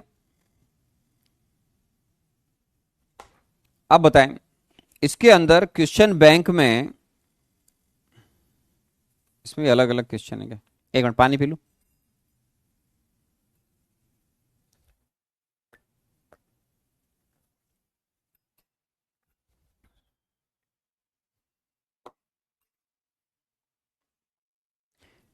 क्वेश्चन बैंक के तो सब बन गए हैं सर, बन गए सारे, कोई डाउट तो बताओ। क्वेश्चन बैंक में इजी क्वेश्चन थे हमारे, पहले 1 से 20 क्वेश्चन डिस्कस हो गए थे। एक बच्चे ने 18 पूछा था शायद, ओके। तो क्वेश्चन नंबर जो 18 था बेटा, एक बच्चा पूछ रहा था, उसकी हेल्प कर देता हूं। पहले देखो इसमें मेरे बच्चे, जब तुम देख रहे हो कि जो वेव बन रही हैं, आप आराम से इसमें काउंट करो कि वेव सर बन कितनी रही हैं। तो आप अगर देखोगे तो देखो ये 1 2 3 4, तो n की वैल्यू 4 आ रही है मेरे बच्चे। क्या आ रही है? 4। The wave motion of electron in Bohr orbit of hydrogen atom can be show by this, find its kinetic energy. अब n इज इक्वल टू 4। अब देखो E क्या होती है? Minus total energy minus 13.6 Z square upon n square eV per atom. कौन है बेटा इसमें? हाइड्रोजन एटम, तो Z1 होगा। H एटम Z1 हो गया बेटा, minus 13.6 1 upon 4 square eV per atom. और फिर आप जानते हो कि टोटल जो एनर्जी है उसके आगे माइनस लगा दो, वही काइनेटिक एनर्जी के बराबर हो जाएगी मेरे प्यारे बच्चे। तो काइनेटिक एनर्जी हो गई बेटा 13.6 divide by 4 EV per atom. ये ले मेरे बच्चे आंसर। यही क्वेश्चन बच गया था अपना, बस 1 से 20 में बाकी सारे डिस्कस हो गए थे। ये ले मेरे लाल, तो 1 से 20 हमारे पहले डिस्कस हो चुके हैं, उनमें 18 क्वेश्चन छूट गया था क्योंकि डी ब्रोगली वाला पार्ट बचा हुआ था। तो ये अब ये पार्ट भी सॉल्व हो गया सर। इसके अलावा एक बच्चे ने पूछा 40 और एक 33। ठीक है बेटा, 33 और 40।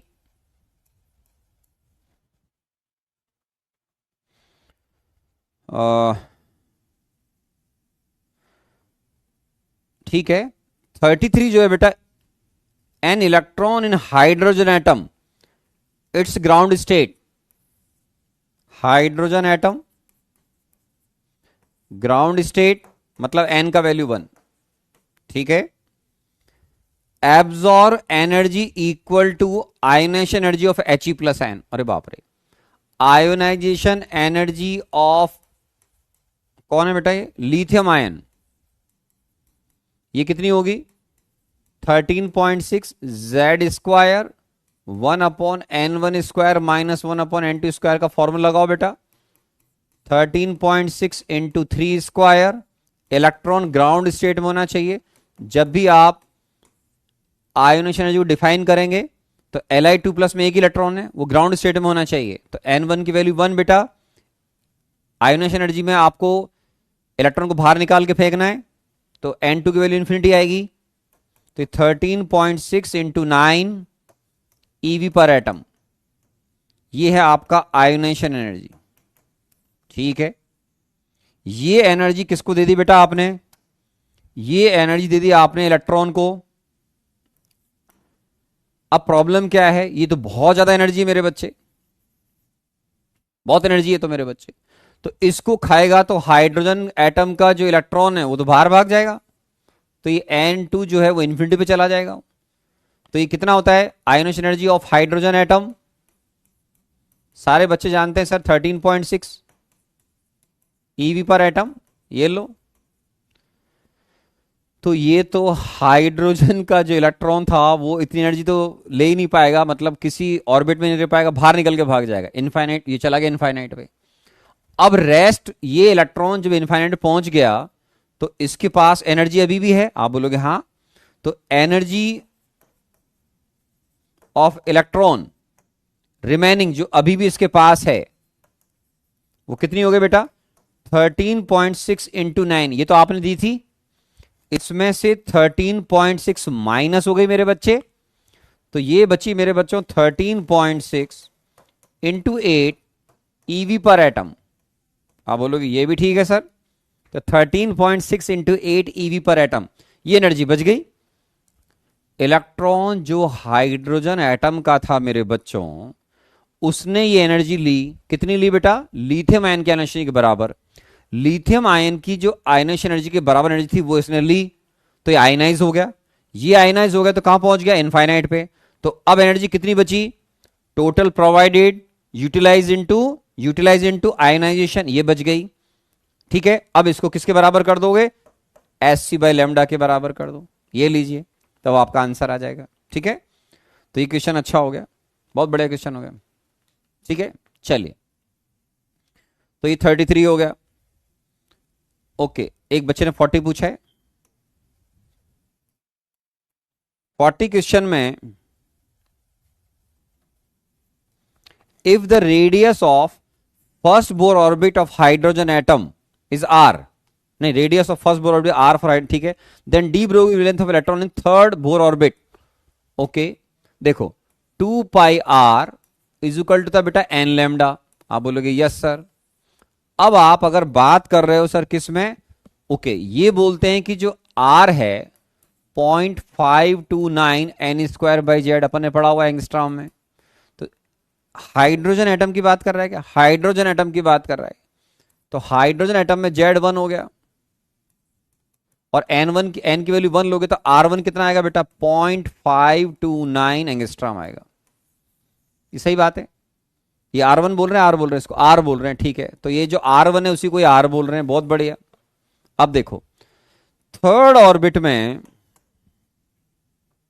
For third orbit, third Bohr orbit, third orbit, n का वैल्यू कितना हो जाएगा बेटा? 3। अब देखो, तो ये 2 पाई R3 निकालना पड़ेगा, ये 3 लैम्डा। अब थर्ड ऑर्बिट का जो रेडियस है उसका फॉर्मूला लगाओ बेटा, 2 pi 0.529 n square by Z. Z कितना है बेटा? 1। ये लीजिए, इज इक्वल टू 3 लैम्डा। ये जो वैल्यू है मेरे बच्चे, इसको ले लो आर, तो 2 पाई आर इंटू 9, 3 इधर लिखा हुआ है, 3 लैम्डा, तो लैम्डा इज इक्वल टू कितना हो गया बेटा? इसको कैंसिल कर लो 3 टाइम्स, 6 पाई आर। मेरे लाल थोड़ा मेहनत कर लो रे, जो बच्चे क्वेश्चन पूछ रहे थे, लेवल 2 का क्वेश्चन भी नहीं है, ये इतना डिफिकल्ट नहीं था बेटा, क्लास में सब पढ़ा हुआ है, ध्यान से देखते तो प्रॉब्लम सॉल्व हो जाता है एक्चुअल में। तो कई बच्चों की कंसंट्रेशन थोड़ा गड़बड़ है या मेहनत नहीं कर रहे हो, वरना ऐसे प्रॉब्लम सॉल्व नहीं करोगे तो जेई मेन कैसे निकलेगा? देखो लेवल 2 में तुमने 15 में से लगभग 10 क्वेश्चन पूछ डाले, मैंने सारे बता दिए आपको, लेकिन ये क्वेश्चन तो बहुत आसान है भाई, इसको डिफिकल्ट नहीं बोलते हैं बेटा, है ना। इससे पिछले वाला क्वेश्चन इससे ज्यादा अच्छा था, वहां बच्चे सिली मिस्टेक करते हैं। ठीक है, ओके। अरे बाप रे, थक गया रे, सांस ही नहीं आ रही। ठीक है, ओके, इसके अलावा ये सारे क्वेश्चन हो गए भाई साहब, बहुत बढ़िया। एक बच्चा बोल रहा है 54 एक्सप्लेन कर दो सर। 54 क्या है बेटा? Which electronic level would allow the hydrogen atom to absorb photon but not to emit a photon. अरे यार सिंपल सी बात है मेरे बच्चे, हे भगवान, घोर अपराध। एन की वैल्यू 1 पर कोई इलेक्ट्रॉन होगा तो भाई साहब वो कहां जाएगा? 1 से नीचे? वो 1 से नीचे कहां जाएगा भाई? कॉमन सेंस लगाना है कि अगर n1 की वैल्यू 1 है तो इलेक्ट्रॉन रेडिएशंस को गेन करके 2, 3, 4, 5 पर ट्रांसफर हो सकता है। ठीक है ना, इसका मतलब ये एक्चुअल में आपको बोहर एटॉमिक मॉडल के हिसाब से आंसर करना है मेरे प्यारे बच्चे। Which electronic level would allow the hydrogen atom to absorb a photon but not to emit a photon. मतलब वो जो वन में प्रेजेंट है वो इलेक्ट्रॉन एनर्जी इमिट नहीं करेगा, एब्जॉर्ब करके वो वन से टू थ्री फोर में प्रमोट हो सकता है। ये जो इलेक्ट्रॉन है मेरे बच्चे, जिस बच्चे ने पूछा बेटे वो इलेक्ट्रॉन जो है वो किस रेडिएशंस को एनर्जी को लेगा, उसके अकॉर्डिंग ये रेडिएशन आ रहा है। इस रेडिएशन को एब्जॉर्ब करके टू में जा सकता है, या वो थ्री में जाएगा, या किसी और में जाएगा, ठीक है ना, वो मुझे पता नहीं कहां जाएगा। तो ये जंप मार सकता है, ग्राउंड स्टेट में प्रेजेंट नीचे नहीं जाएगा, मतलब आपको ये देखना है कि ये रेडिएशन रिलीज नहीं करेगा 1s वाला। ठीक है, खत्म हो गया भाई साहब। चलिए, हो गया भाई साहब खत्म आज का पार्ट। बाकी आप क्वांटम नंबर सर ने पढ़ाई दिए तो उसमें तो कोई मैटर बचा ही नहीं है। और एक क्वेश्चन बचा है, एक बच्चे ने पूछा है 46 क्लास में पढ़ी हुई चीजें बेटा, ये बच्चा पूछ रहा है इसने थ्योरी नहीं पढ़ी, इस सर ने सब पढ़ा दिया आपको। प्रिंसिपल क्वांटम नंबर क्या होते हैं, ऑफ एन एटम रिप्रेजेंट क्या होता है, एन एल एम पढ़ा हुआ है, एन साइज को, एल शेप को, और एम ओरिएंटेशन को रिप्रेजेंट करता है। ठीक है, तो सारी चीजें क्लास में ऑलरेडी कवर हो गई हैं, है ना। और ये क्वांटम नंबर कौन सेट अलाउ नहीं होते, क्लोरीन एटम, सारे क्लास में पढ़ा दिए गए हैं। ठीक है, तो ये पार्ट आपका ऑलरेडी इनऑर्गेनिक में खत्म हो चुका है ना। आपको इतनी सी बेसिक चीज नहीं मालूम, इसका मतलब आपने क्लास अटेंड नहीं करी, तो उन क्लास को अटेंड करिए आप। ठीक है, चलिए, ठीक है, चलिए खत्म। तो ये जो वाले पार्ट थे, ये जो पार्ट आपने पूछे ये क्वांटम नंबर से रिलेटेड थे। वो क्वांटम नंबर से रिलेटेड पार्ट जो है वो आपका इनऑर्गेनिक केमिस्ट्री में खत्म हो चुका है, जिसमें आपको सब बताया गया है कि पाउलिस प्रिंसिपल क्या है, ठीक है ना, या इलेक्ट्रॉन की फिलिंग कैसे करते हैं, इलेक्ट्रॉन को निकालते हैं तो कैसे निकालते हैं। तो वो वाला पार्ट आपका पहले ही ऑलरेडी क्लास में हो गया। तो मुझे लगता है कि आपने वो पार्ट अटेंड ही नहीं करा है। जब आपने क्वेश्चन पूछे तो आप पहले उस क्लास को अटेंड करें, अपने आप हो जाएंगे। इतने ईजी क्वेश्चन है वो आपसे हो जाएंगे। ठीक है, तो ये जो बच्चा है इसने पढ़ाई नहीं करी है। सर क्या 7 साल के पेपर, ये ऐसे क्वेश्चन के मैं आंसर नहीं करता, 7 साल के पेपर करूंगा तो जेई क्लियर हो जाएगा, ऐसा कोई रूल नहीं है भाई साहब, है ना। प्रैक्टिस मेक्स परफेक्ट, जितनी करो उतनी कम है, ठीक है ना। चलिए, अब देखो मेरे बच्चों, ये भी पार्ट खत्म हो गया। अब इसके अलावा आपका जो होमवर्क है, होमवर्क होमवर्क रहेगा आपका रिमेनिंग शीट। नेक्स्ट क्लास में हम जो भी हमारी रिमेनिंग शीट है इसको खत्म कर देंगे मेरे बच्चे। ठीक है, रिमेनिंग शीट जो भी बच गया हमारा, 2 खत्म हो गया, 1 खत्म हो गया हमारा, केवल 2 क्वेश्चन बचे एक्शन नंबर 1 वो कर लो, 2 खत्म हो गया, 3 में सिंगल करेक्ट हो गए, 63 तक सारे हो गए। तो आपको जो भी बचा है वो आराम से नेक्स्ट क्लास में कर दीजिए। उसके बाद पॉसिबली मैं टेम्परेरी आपकी क्लासेस कुछ दिन के लिए ऑफ करूंगा, ताकि जो बच्चे का कोई बैकलॉग हो गया, कोई प्रॉब्लम आ रहा है, तो उसके बाद फिर हम केमिकल इक्विलिब्रियम पढ़ लेंगे। ठीक है ना। हाँ, अगर आप चाहें तो हम थोड़ा सा बेसिक आइडिया देता हूं मैं आपको, किस चैप्टर के बारे में, केमिकल इक्विलिब्रियम के बारे में। सुन लें, ये आपका नेक्स्ट चैप्टर है। अभी से आप इसको कॉपी में नोट्स लिखना शुरू कर दें, ठीक है ना। केमिकल इक्विलिब्रियम, केमिकल इक्विलिब्रियम में या उसको स्टार्ट करने से पहले हमें यह मालूम होना चाहिए कि हम किस टाइप की रिएक्शंस को इसके अंदर स्टडी करते हैं। नेक्स्ट क्लास होमवर्क शीट में जो बच गया बेटा सब सॉल्व कर लो, वो डिस्कस कर देंगे और चैप्टर को आगे बढ़ाएंगे। केमिकल इक्विलिब्रियम में टाइप्स ऑफ रिएक्शन पहले आना चाहिए, basic part, types of reactions. ये आपकी इस चैप्टर में आप जो स्टडी करोगे, एक तो है मेरे बच्चों इरिवर्सिबल रिएक्शंस,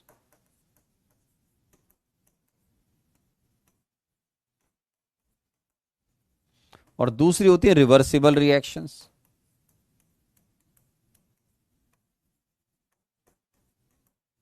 ठीक है,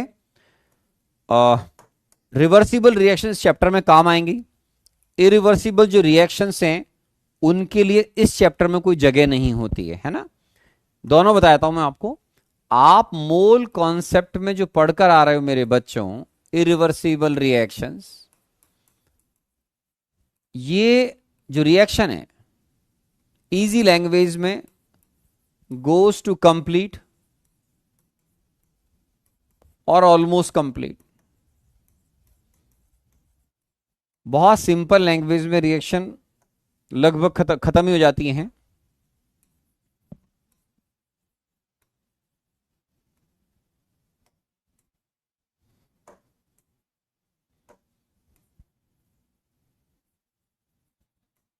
represented by single arrow.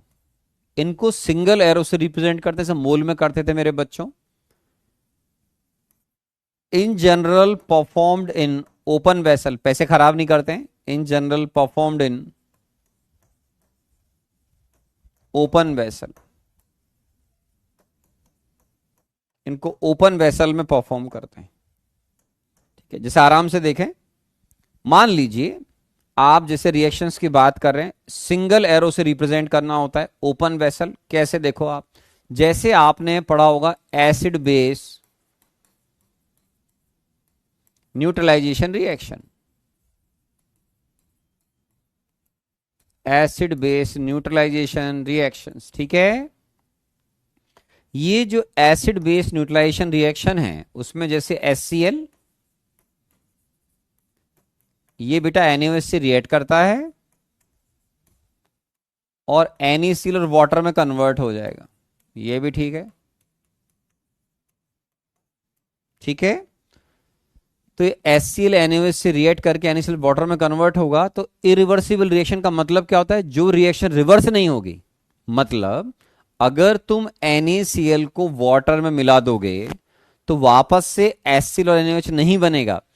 Single arrow, left से राइट रिएक्शन जाएगी, राइट से लेफ्ट नहीं आएगी मेरे बच्चों रिएक्शन। तो HCl NaOH का एसिड बेस रिएक्शन सॉल्ट बनेगा। तुम अगर NaCl को पानी में मिलाओगे तो HCl और NaOH नहीं बनते हैं। तो ये है आपकी इरिवर्सिबल रिएक्शन। ठीक है ना। ये एक बच्चा पगला गया, ऐसा लग रहा है सर कितने मार्क्स जे एडवांस के टेस्ट में अच्छे माने जाएंगे। अरे भाई क्यों परेशान हो रहा, पढ़ तो ले पहले। अभी तो जेई का जरा सा परसेंट कवर हुआ है, शायद 10% कवर होगा सारी क्लास में मिला के। फिर भी तुमने पूछा है तो इतनी बार क्वेश्चन को टाइप मत करा करो, ठीक है ना। हाँ, नहीं तो मैं गुस्सा हो जाऊंगा, आपको तकलीफ हो जाएगी। तो पढ़ाते समय डिस्टरबेंस क्रिएट कम करा करो, है ना। फिर भी पूछ रहे हो तो मैं मानता हूं कि आपके जे एडवांस के पेपर में जो बच्चे वाकई में एक डिसेंट रैंक क्रैक कर पाएंगे आने वाले टाइम में, उनको 50 से 60% मार्क्स मिनिमम आने चाहिए, है ना। तब जाकर आप उम्मीद कर सकते हैं कि आपकी डिसेंट रैंक IIT जे में आएगी। मिनिमम रिक्वायरमेंट मान ले मेरे हिसाब से, है ना। ठीक है, हाँ नेक्स्ट क्लास होगी। अभी नेक्स्ट क्लास में हम डिस्कशन पूरा खत्म कर देंगे इसका एटॉमिक स्ट्रक्चर का, और डिस्कशन पूरा खत्म, और उसके अलावा हम केमिकल इक्विलिब्रियम के बेसिक्स पहले कवर कर लेंगे, ताकि हम जब दोबारा स्टार्ट करेंगे तो बेसिक्स दोबारा नहीं पढ़ेंगे उसके। ठीक है, ये पार्ट कवर नहीं होगा दोबारा, है ना। और देखो मेरे बच्चों, एसिड बेस रिएक्शन के अलावा एक होती है जैसे प्रेसिपिटेशन रिएक्शन।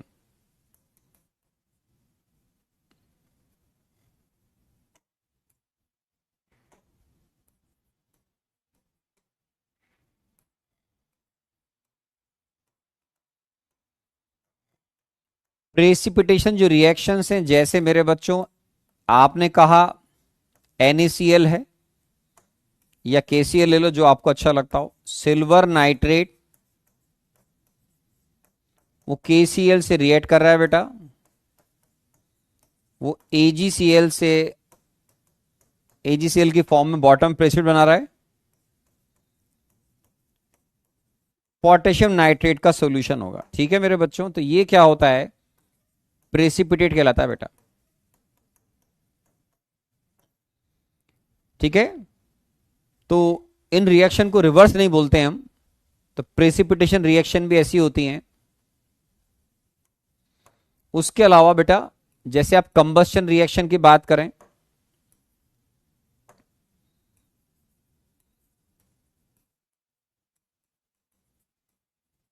कंबस्शन रिएक्शन जैसे कार्बन है बेटा, ये ऑक्सीजन से रिएक्ट करे और CO2 बना दे, है ना।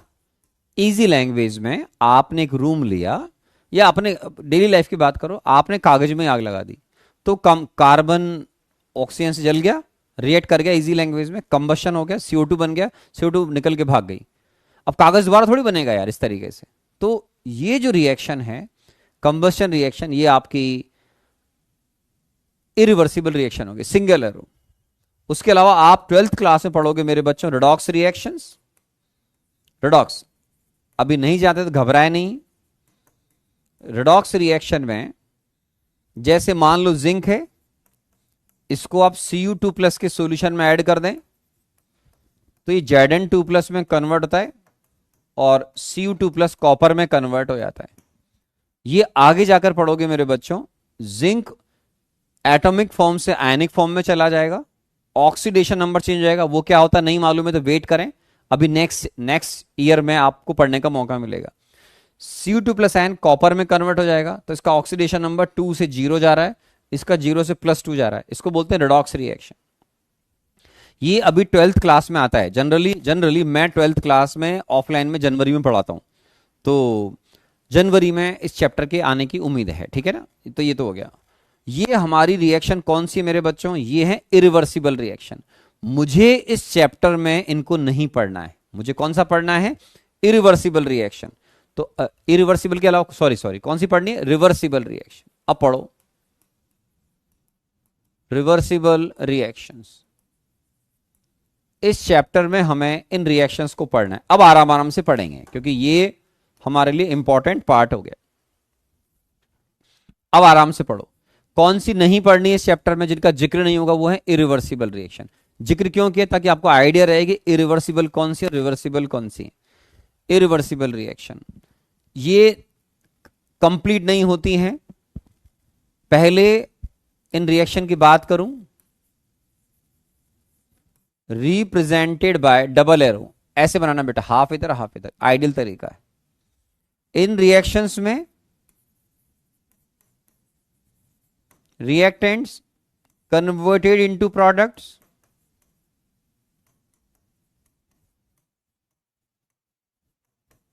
And products also converted into reactants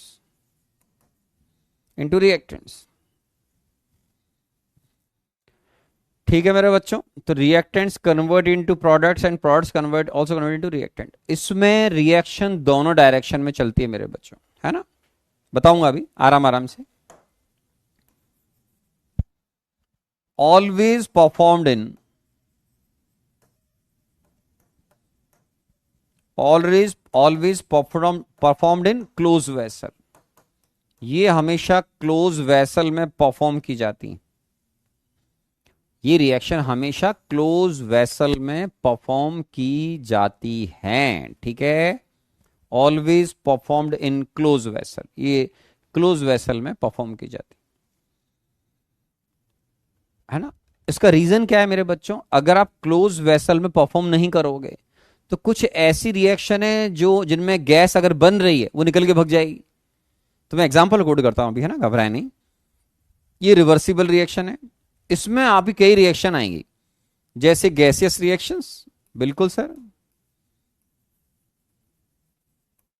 जो गैसियस रिएक्शंस हैं उनको आप ओपन वेसल में नहीं, क्लोज में, क्योंकि ओपन में तो गैस निकल के भाग जाती है। क्लोज वेसल में रिएक्शन कराओगे मेरे बच्चों, नाइट्रोजन और हाइड्रोजन है जैसे, ये रिएक्ट करके अमोनिया बना रही है।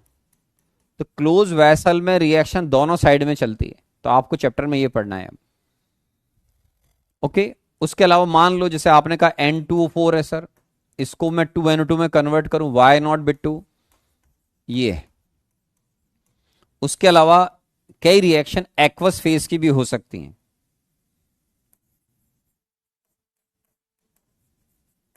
रिएक्शंस इन एक्वस फेज, ये भी पढ़ाऊंगा बेटा आगे।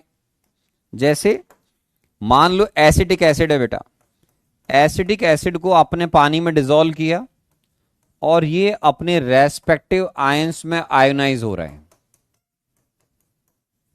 तो गौर से देखें, ये भी जो है आपकी रिएक्शन है वो रिवर्सिबल है। तो ऐसी कई रिएक्शन आपको आगे देखने को मिलेंगी। अब मैं एक इंटरेस्टिंग एग्जांपल कोड करता हूं कि केमिकल वेसल में हम क्लोज वेसल ही क्यों लेते हैं। अगर तुम क्लोज वेसल नहीं लोगे तो सिस्टम का मास फिक्स नहीं होगा बच्चों, तो रिवर्सिबिलिटी नहीं आएगी पॉसिबल, गैस निकल के भगना शुरू हो जाएगी। जैसे एग्जांपल कोड करता हूं, कैल्शियम कार्बोनेट है, कैल्शियम कार्बोनेट को हाई टेम्परेचर पे अगर आप कैल्शियम ऑक्साइड और CO2 में कन्वर्ट कर रहे हो, अब आपने गैस को निकलने का मौका दे दिया, तो आपने लिया इसको किसमें, इन ओपन वेसल। तो कई रिएक्शन ऐसी हैं, कई रिएक्शन, सारी नहीं, कई रिएक्शन ऐसी हैं जिनमें गैस बन रही होगी या गैस रिएक्शन में पार्टिसिपेट कर रही है या फॉर्म हो रही है स्पेशली, तो अगर आपने वैसल में कहीं भी कोई होल कर रखे हैं तो गैस निकल के भग जाएगी। लेकिन अगर आपने क्लोज वैसल लिया इसी रिएक्शन में, तो इस CO2 gas cannot escape from close vessel. In this situation this reaction takes place reversibly. If you are performing this reaction in closed vessel, then this reaction reversibly performed in closed vessel. Calcium carbonate continuously converted into calcium oxide in CO2 and calcium oxide in CO2 continuously reacted and converted into calcium carbonate. तो कई बार कुछ reaction में vessel का कमाल होता है। आपको ये याद नहीं करना है कौन कौन से रिएक्शन में ऐसा होता है, नहीं, मैं इंफॉर्मेशन दे रहा हूं केवल। जैसे मान लो कोई बच्चा सोचे सर मैं NaCl को पानी मिला दूं तो क्लोज वेसल कर दूंगा तो क्या वो HClNH बन जाएगा? नो, मैंने ऐसा नहीं कहा कि हर रिएक्शन को क्लोज वेसल में लोगे तो रिवर्सिबल हो जाएगी, नहीं। रिएक्शंस का अपना रिवर्सिबिलिटी का नेचर होता है। कई रिएक्शन में प्रोडक्ट जो बनते हैं मेरे बच्चों, वो रिएक्टेंट में कन्वर्ट हो ही नहीं सकते हैं, नहीं हो सकते हैं, तो कोई बात नहीं। लेकिन कुछ ऐसे एग्जाम्पल हैं जिनमें आप वेसल को क्लोज कर दो, गैस को बाहर निकलने ही मत दो, तो in this situation or in that particular cases you can say now we are dealing reversible reaction, close vessel होना चाहिए। तो क्लोज वेसल में कई रिएक्शंस हमारी जो है, क्लोज वेसल में कई रिएक्शंस हमारी जो है वो आपकी रिवर्सिबिलिटी शो करती हैं। और मैं फिर बोल रहा हूं कि ऐसा कोई रूल नहीं है कि क्लोज वेसल में हर रिएक्शन रिवर्सिबल होगी, नहीं। गैसियस रिएक्शंस जितना मैंने पढ़ा आज तक, gaseous reactions in close vessel are reversible reactions. और मैं आगे जाकर यह भी सिखाऊंगा, जब हम आगे जाकर चैप्टर के एंड में पहुंचेंगे, how we can convert reversible reaction into almost irreversible reaction, और we can convert reactant complete into products. How we can convert, Le Chatelier principle आएगा चैप्टर के एंड में लगभग, तब मैं आपको सिखाऊंगा कि किस तरीके से एक रिवर्सिबल रिएक्शन को आप फिनिश कर सकते हैं, क्या स्ट्रेटजी आपको अपनानी पड़ेगी, अडॉप्ट करनी पड़ेगी, वो मैं आपको बाद में बताऊंगा। तो अब मैं इस चैप्टर के स्टार्ट करने से पहले बेसिक चीज बताई मैंने आपको, हमेशा क्लोज वेसल लेना है, हमेशा रिएक्शन के आगे डबल एरो लगाना है, और जो भी रिएक्शन आप पढ़ रहे हो इस चैप्टर में, वो अंडरस्टूड है कि इस चैप्टर में आप जो भी रिएक्शन लिखी जाएंगी वो सब की सब रिवर्सिबल नेचर की हैं। क्या है? रिवर्सिबल नेचर की हैं। तो अब हमारे चैप्टर के अंदर basic concepts of chemical equilibrium आने से पहले ये बता रहा हूं कि इस चैप्टर में हम रिवर्सिबल रिएक्शंस को स्टडी करेंगे। ठीक है सर, घर पे पढ़ाई कम होता है तो मैं क्या करूं बेटा इसमें? नहीं, एक बच्चा बोल रहा है बलराम कुमार ऐसे फालतू क्वेश्चन मत करा करो क्लास में, घर में पढ़ाई कम हो रहा है, तुम्हारी विल पावर कमजोर है। वेरी सिंपल, क्यों लिखते हैं इनको क्लास में? ठीक है,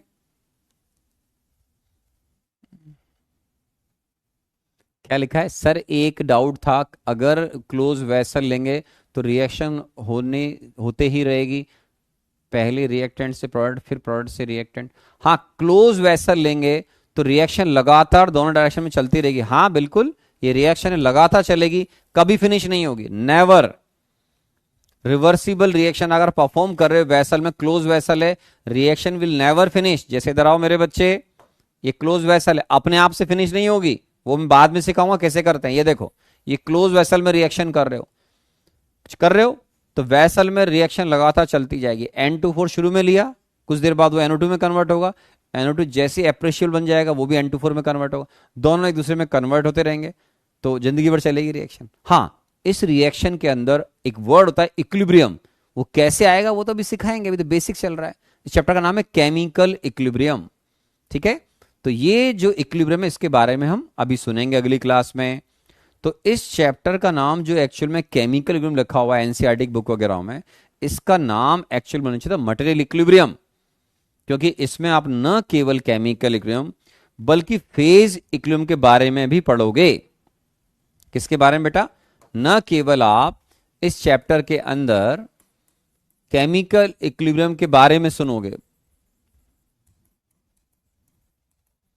आपको ध्यान रखना है, जब भी आप इस चैप्टर में बात करेंगे कभी भी रिएक्शन खत्म नहीं होगी, नहीं कभी नहीं। Reversible reaction never goes to completion, खत्म नहीं करोगे आप।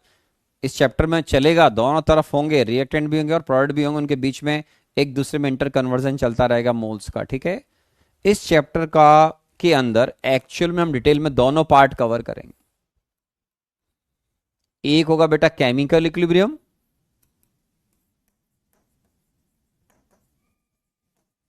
इसके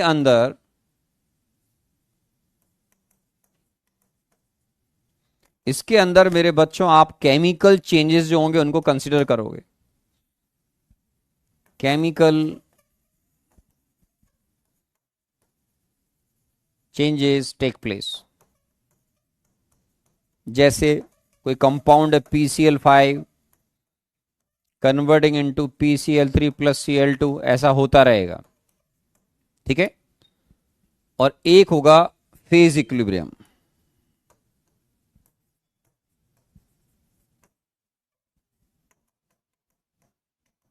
फेज इक्विलिब्रियम, ठीक है बेटा। इसमें केवल फेज चेंज होगा, ओनली फेज चेंज इन्वॉल्व। दोनों ही पार्ट में कवर करूंगा ताकि जेई मेन एडवांस में क्वेश्चन किधर से भी आ जाए, अपना क्वेश्चन सही जाना चाहिए। तो मैं दोनों ही कवर करूंगा, chemical equilibrium as well as phase equilibrium. Only phase change involve, जैसे मेरे बच्चों मान लो सॉलिड लिक्विड में जा रहा है, ओके, लिक्विड गैस में जा रहा है बेटा, वेपोराइज कर रहे हो, या आप सॉलिड का सब्लिमेशन कर रहे हो, सारी बातें जो भी करोगे क्लोज वेसल में होनी चाहिए। All experiment must be performed in close vessel, must be performed in always close vessel. इस तरह के इक्विलिब्रियम हमेशा